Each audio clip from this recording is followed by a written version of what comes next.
Match retour à Anfield mardi prochain. Alors Paris a clairement pris l'avantage avant le match retour, mais certains ici vont même plus loin et voient carrément le PSG remporter encore une fois cette Ligue des Champions.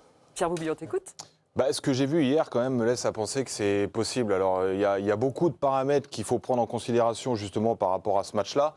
Mais je trouve qu'ils sont injouables quand ils sont comme ça. En fait, tu peux mettre qui tu veux en face. Ils ont fait pareil avec Chelsea, ils ont fait pareil avec Liverpool. Et Liverpool n'a pas fait le meilleur match de son histoire non plus. Mais hier, j'ai regardé le match une deuxième fois, et en fait, tu as une photographie de la 25e, tu prends une autre photographie à la 27e, plus personne n'est à son poste.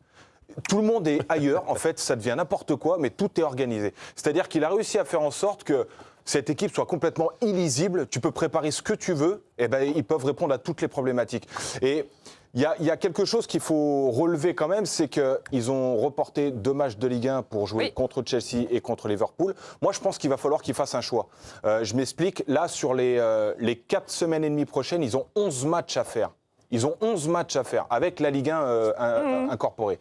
Je pense que c'est impossible, honnêtement. Là, physiquement, le jus qu'ils ont sur ces 2 matchs, je pense que c'est dû au fait que la Ligue 1 ait repoussé leur match. Et je trouve que c'est très bien parce qu'on est en train d'envoyer un message à l'Europe que, franchement, on est injouable à Paris, quoi. Et ça, tu peux dire ce que tu veux. Attends, juste, je finis, Erwan. Tu prends en considération ça. Je pense que sur la fin de saison, si Luis Enrique et son staff arrivent à mettre la Ligue 1 en second plan et garder justement du jus pour la Ligue des Champions, je ne vois pas comment l'Europe peut les arrêter. Et tu peux me citer le Bayern qui a roulé sur le Real Madrid. Je pense qu'ils vont passer. Je pense que le Barça possiblement renverse la situation aussi. On ne sait pas, mais je trouve que le PSG, si jamais ils arrivent à gérer la Ligue 1 à côté, je crois que c'est tracé, quoi. Les planètes sont alignées. Je ne sais pas s'ils ont besoin de gérer la Ligue 1 en ce moment. Lens fait 11 matchs en 4 semaines. Non, mais je sais, mais je veux dire. Maintenant, je pense que même à l'époque. On va pas s'emballer même, hein, ça va être compliqué. Non, mais je sais même pas s'ils vont avoir besoin de gérer, puisque là, tu as l'impression quand même que Lens arrive au bout, un petit peu physiquement et peut-être dans les émotions aussi pour gérer la fin de championnat. Donc peut-être qu'avec ton équipe bis, parce qu'il va quand même falloir faire des choix, et comme tu disais, pour garder la fraîcheur, je pense qu'il va faire des choix, en vrai, mais que ça devrait suffire pour le championnat de France. Donc du coup, derrière, tu vas pouvoir garder toute l'énergie que tu as et ce que tu as montré, surtout, parce que c'est une évidence. Il ne faut pas négliger Lens. Non, je ne néglige pas Lens. C'est pas ça. Mathématiquement, il y a un écart, Pierrot. Oui, bien sûr. Non, mais c'est surtout que là, tu l'as dit, Pierrot, on se rend compte quand même que quand ce Paris Saint-Germain physiquement est au top, et comme ça l'est depuis maintenant les 2 derniers tours de Ligue des Champions, ils sont quasiment injouables. Moi, j'avais vraiment peur du Bayern, mais quand je les vois jouer comme ça, alors je reste mesuré parce que Chelsea, c'était pas extraordinaire. Liverpool, c'est difficile en ce moment et du coup, on va voir le deuxième match parce que c'est toujours pas fait, mais n'empêche qu'on sent quand même qu'il y a une différence entre les 2 équipes. Voilà, donc ce Bayern, moi, si jamais tu dois arriver jusqu'au Bayern, je pense que c'est le seul qui peut te mettre en difficulté sur le parcours. Pour revenir sur le match du PSG, hier, il y a eu beaucoup d'occasions ratées, manquées par les hommes de Luis Enrique. On va les revoir, on en a sélectionné quelques-unes. À la 53e, cette frappe, malheureusement, d'Ousmane Dembélé qui passe loin dans la tribune. Achraf Hakimi, là, qui va chauffer les gants de Mamardashvili, oui. 87e, encore Dembélé, la frappe qui s'écrase sur le poteau. Ou encore à la 89e, Hakimi qui serre sur un plateau de Mendes. Qui du genou. Malheureusement, il ne sait pas ce qu'il fait là. Kvaratskhelia, après le match, regardez ce qu'il a déclaré. Je pense qu'on a eu des occasions pour marquer plus. On aurait dû marquer plus de buts à certains moments. Il faut rester concentré. On doit jouer à Anfield. On sait que l'ambiance sera incroyable là-bas. On est prêt.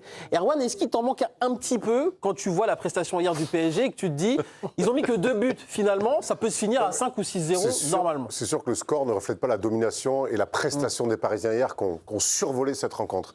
Ça me fait penser un petit peu à ce qui s'était passé avec Aston Villa l'année dernière, où quelque part au match aller, ils gagnent que 3-1, on se dit, et là-bas ils prennent un bouillon terrible, et on se dit, c'est fini, et finalement ils arrivent, ils passent ric-rac. Il faut toujours assurer vraiment le coup, parce qu'on l'a vu sur ces dernières années, qu'entre un match aller et un match retour, surtout dans une ambiance là-bas, en même temps, j'ai quand même l'impression que cette équipe, quoi qu'il se passe à Liverpool, Paris a quand même les cartes en main et au-delà des cartes, la maîtrise technique et physique face à une équipe qui va pas très bien. Donc, ils ont les cartes en main, mais c'est toujours quand même mieux de se rassurer. Si tu en mets 3 ou 4, au moins, il n'y a pas ou peu de débat. Alors, et qui pour va revoir les jouer ce stats week-end, offensives, Liverpool. Eric. Oui, ils ont joué ce Plus. week-end. Non, ils vont jouer. Ils vont jouer contre Fulham.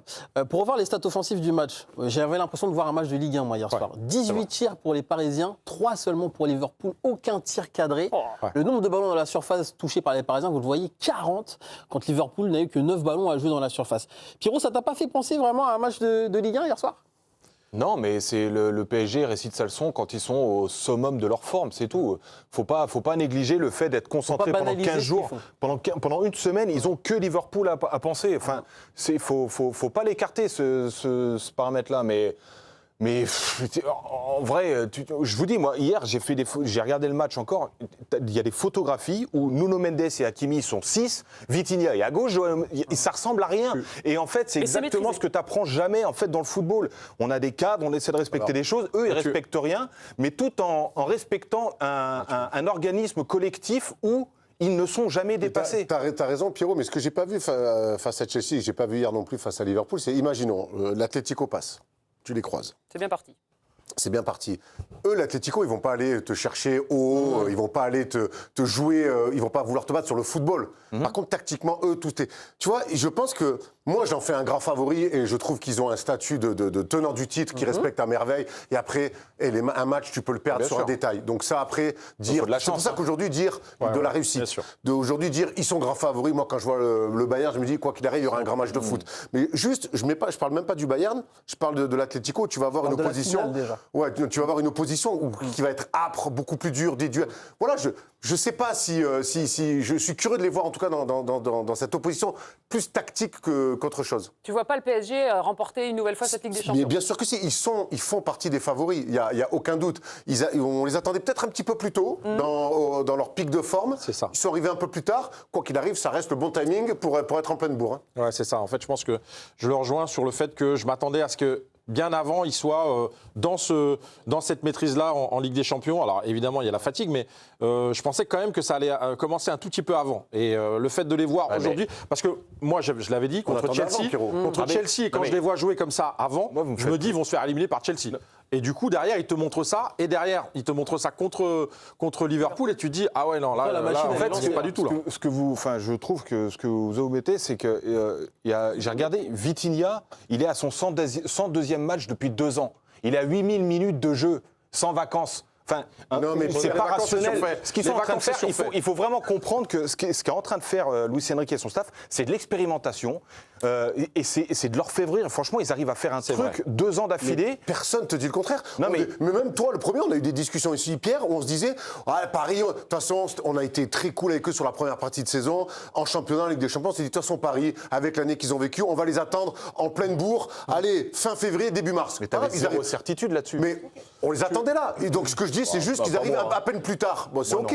Bon, apparemment, on a un kiné avec nous ici. Non, mais écoute, En Angleterre, c'est facile, moi. Pierrot, en Angleterre, la performance XXL du PSG, forcément, elle a fait des gros titres. Ils sont revenus souvent sur le niveau de jeu affiché par Liverpool. Le Sun, regardez ce que déclare le Sun. Un écart plus large que la Manche. Sky Sports, Liverpool a été surclassé. The Guardian, un Liverpool inoffensif. Et pour Jamie Carragher, ancienne légende de Liverpool et consultant chez CBS, une équipe de division inférieure.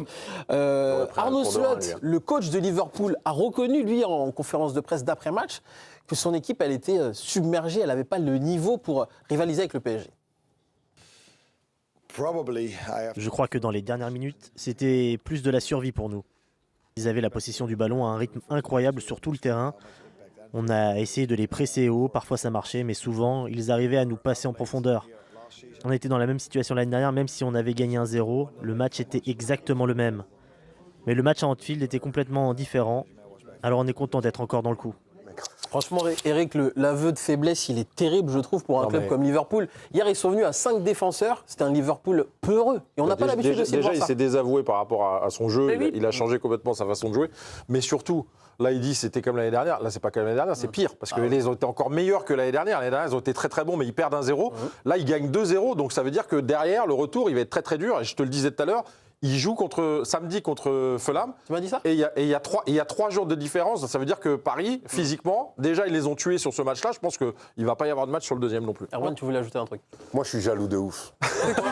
Non, mais je suis jaloux parce que hier, dans mes groupes d'amis où il y a, à mon goût, trop de supporters parisiens, à un moment donné, il y a mon ami, peu importe qui je supporte, il y a mon ami Stephen Brun que j'embrasse, il envoie un message, il me dit c'est exceptionnel Paris. Oui. Et je me dis, C'est vrai.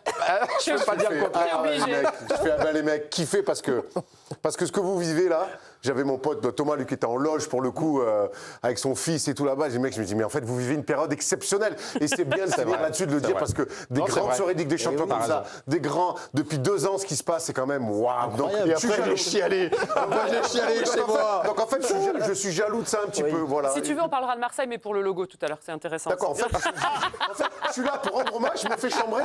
Non, mais on a vu la revue de presse tout à l'heure. Est-ce que ce pari-là, il fait peur aux autres quand on voit les gros qui sont encore en lice? On parlait du Bayern, d'Arsenal. Est-ce que vous voyez une équipe Bah, c'est sûr. aussi dominante, aussi en Bayern, confiance? Le Bayern, C'est vrai. le Bayern. Honnêtement, je comprends le prisme franco-français, et il est normal. Et cette équipe-là est tenante du J'ai titre. l'impression qu'on parle moins du Bayern quand même, non? Oui, parce que tu parles pas allemand, mais Je lis la presse allemande, je comprends rien, mais... Le Bayern, le Bayern, c'est plus de 3 buts par match. Ouais, non. Non, mais c'est Moyenne. surtout que quand tu Donc, sors attention, Gnabry, c'est une grosse Olysée, t'as Moussiala qui rentre, Davies sur le côté gauche. Enfin, c'est des mecs qui jouent dans n'importe puis- quel club en Europe. Non, hein, mais aussi, en plus, tu Mais regardes là, le match. Attends, juste, Vas-y, je suis pardon. là, si tu là, il y a Barcola qui est en repos, il va revenir. Donc, Fabien tu vas Ruiz. sortir Doué, tu vas faire rentrer Barcola. Tu vas sortir Kvaratskhelia, tu vas faire rentrer le petit Mbaye qui a une mobilette. Et Neuer, c'est dans le dos. comment au Bayern dans les bois? Ouais, Neuer, c'est pareil. Non, mais c'est pour ça que moi, aujourd'hui, c'est impossible pour moi.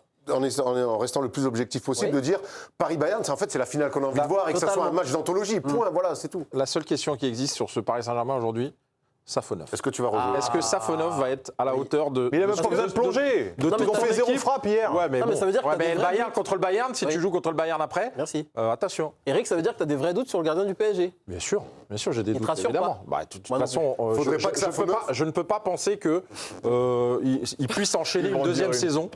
Pardon? Je peux pas penser qu'un Safonov puisse enchaîner une deuxième saison.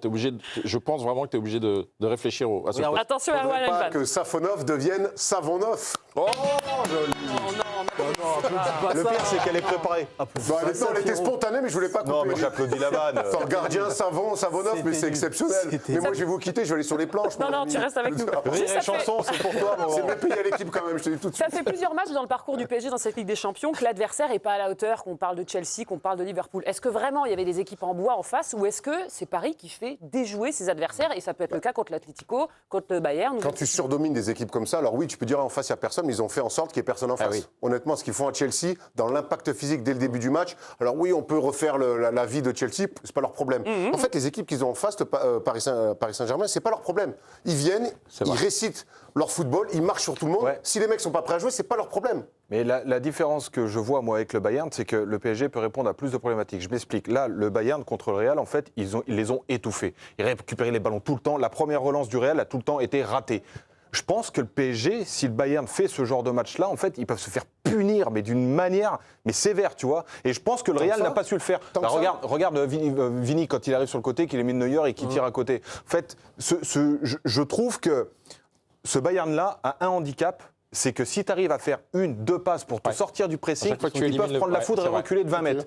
Là, je pense que c'est beaucoup plus difficile de jouer un Atlético qui sait faire un bloc bas et qui sait te punir aussi dans la foulée. Mais là où justement le PSG sait répondre à ça, où à chaque fois qu'il y a des joueurs de presque partout, jouer le Bayern bah, que l'Atlético pour Paris. ah oui, c'est Non, mais c'est vrai. c'est plus difficile pour moi de jouer l'Atlético, mais malgré tout, tu as quand même des joueurs devant. Enfin, je vais pas te les petits espaces oui, oui. pour Dembélé, Kvara et Désiré Doué.